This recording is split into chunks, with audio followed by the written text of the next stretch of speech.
Hi mga Zay, nakagawa na rin ba kayo na nagte-trend ngayon dito sa Facebook na figurine?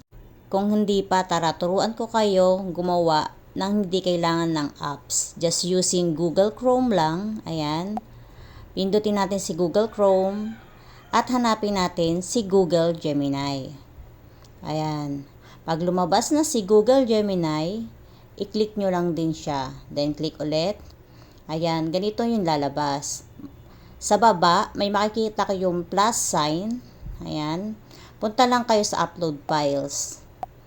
Then, punta lang kayo sa photos. Mamili kayo ng photos na gusto nyong gawing figurine. Ayan. Sample yan yung aking gusto kong gawing figurine. Ayan. Then, may ilalagay kayong text sa Ask Gemini na yan. Yung text na yon, i-copy-paste nyo na lang yung ilalagay kong text dito sa video na to. Lalagay ko yun sa comment section. Ayan. Copy-paste nyo na lang siya. Then, after nyan, send nyo ulit yan kay Google Gemini. Then, dapat malakas ang data o wifi nyo para mabilis siyang makagawa.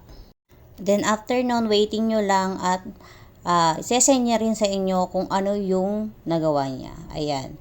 Click nyo yung mismo picture. Then, may makikita kayong arrow pababa. Click nyo rin yun para ma-save yun sa mismong gallery nyo. Then, that's it. Pwede nyo na siyang i-post sa inyong mga Facebook. Ayan. Thank you for watching. Please like, share, follow, and subscribe my Facebook and YouTube channel. Thank you!